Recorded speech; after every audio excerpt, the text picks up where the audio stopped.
purported trade deal. And then we will be talking with economist Eileen Applebaum about the role of private equity in managing, mismanaging, and taking over American companies. But first, we have with us Cole Stangler. He is a great piano player, a journalist, and a staff writer for In These Times, a Schumann Fellow. He is based in Washington, D.C., covering labor, trade, foreign policy, and environmental issues. And he is here to talk to us. Cole, you did a recent piece. First of all, welcome. Thanks for having me on again, RJ. You bet. It's always great to have you on the show, and we always appreciate your reporting. And, you know, people may know about the TPP, they may know about the TPIP, they even may know about Tipitina, the Speaking of Piano Players, the Professor Longhair song. But you wrote recently about something that very few people know about called TISA. Could you just kind of briefly tell us what you found out about it? So this is called the Trade and Services Agreement, and it's one of these what trade lobbyists and pro-trade people call these 21st century trade agreements, which if you're worried about these kinds of agreements, you say that they're really not about trade. This is about much more than trade. When we think of traditional tariffs, having to get rid of tariffs to facilitate international trade, this is more about facilitating the flow of international capital and about really a corporate power grab. And so I think in that respect, we can think of TISA, the Trade and Services Agreement, similar. It's in the same boat as the TPP, the Trans-Pacific Partnership, and the TTIP, which is this other trade deal the U.S. is signing with the EU. Now, the Trade and Services Agreement is like these agreements in that it goes beyond what we think of being traditional things that you want to negotiate in a trade deal, but it also comes out of a different context. And that context is the ongoing failure of the WTO negotiations, the World Trade Organization, which is all the countries around the world trying to come up with a new trade agreement. And essentially, this has been going on, the so-called Doha round has been going on for about the last decade.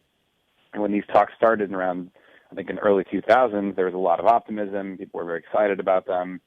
And they kind of they've basically stalled. Why were they excited about them, and what are they trying to accomplish with them?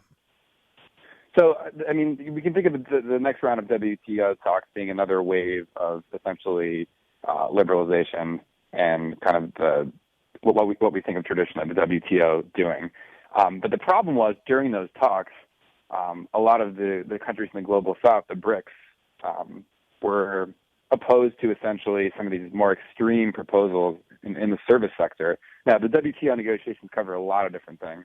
Agriculture, for one, there's a lot of controversy around agriculture. The service sector was another big point of disagreement between the U.S. and EU and then the global south. And so essentially what happened was the U.S. and EU are getting frustrated at the lack of progress here. Essentially, these other countries not agreeing to as extreme of a deregulatory agenda that the U.S. and EU wanted. So the U.S. and EU basically said, screw you, we're going to start our own talks. It's not going to be part of the WTO. It's not going to take place under these trade rules that, as problematic as they may be, still have some degree of transparency and accountability because they take place in an international institution. And so the U.S. and EU said, screw you, we're going to go to Geneva and figure out our own services agreement. Now, without Brazil, Russia, India, China, South Africa, you can do things that you can get easy consensus among U.S. and EU corporations. And so they're kind of, right now, the TISA negotiations, it's U.S., EU, and a number of other countries, Australia, Hong Kong, Japan. So these are essentially just, yeah. So just to back up for a second, these are essentially countries that didn't like the transparency, whatever other problems they might have, of the first set of negotiations. So they went off on their own, but it's a lot of countries. We're not talking about a small group. We're talking about the U.S. and maybe 50 other countries? Correct, yeah. There's about 50 countries right now in the talks. And we think of them being the traditional powerhouses, with the exception, notably, of China.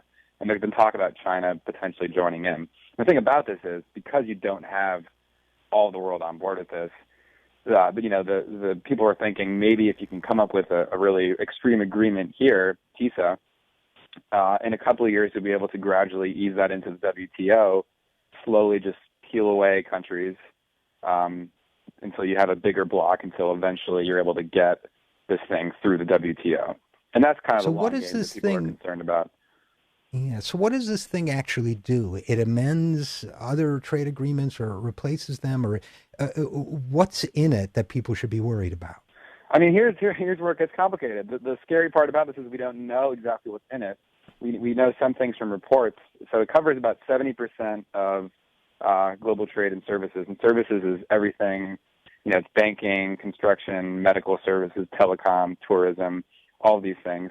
And the only chapter right now that has actually been leaked to the public, thanks to WikiLeaks, and that's the only reason we know about this, was the chapter on financial services. So that kind of provides a glimpse into the kind of agenda that's happening. And I'll give you so one main concern. And this is a generalization, but one of the main concerns here is that you have these what are called standstill obligations that are being negotiated here to cover the service sector. It sounds really wonky, but it's really important. It means that basically once you commit certain services to this agreement, let's say the United Kingdom, for instance, part of the EU, let's say they cover health services as part of this agreement. There's a provision of the agreement that, and they're trying to negotiate this across the board, that would lock in whatever agreement is reached on health services, so that any attempts to reverse that, I think the phrase they use are conditions or qualifications on commitment. So any things that you try to put on after the agreement's been signed would then be a violation of the agreement and be subject to an international lawsuit. That's important. Okay, so let me try to wrap this all up so far and see, because we're going to run out of time in a minute. But Okay. just to make sure I understand, and then I'm just going to say that people should read your reporting about it on in these times. But so a treaty that's covering 70% of world trade, involving 50 countries, involving essentially most of the developed world, that is irrevocable in certain ways, or there's certainly heavy penalties for early withdrawal, as the banks say, is being negotiated in secret, and we're not even talking about it, much less asking to see what's in it. Is that a fair summary? That is a fair summary. We can have a real discussion about it. The first thing is we need to actually know what's in this agreement. So you have to have at least that barrier of transparency, and then we can have a broader discussion. But right now, we don't even know exactly what's in this. We know little reports, things that people have gleaned from talking to negotiators, but this is taking place right now, and we don't exactly know what's going on.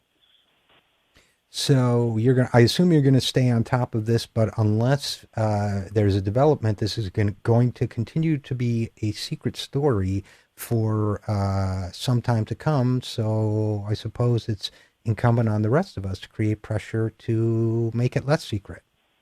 That's true. And one other minor point here is that this is one of the underreported travesties of the Obama administration is its willingness to go ahead and negotiate these really extreme trade agreements that we already know, TPP, TTIP, and now TISA, and all these things are going on, under our noses, and the administration is doing it. So I think this is one of their legacies here.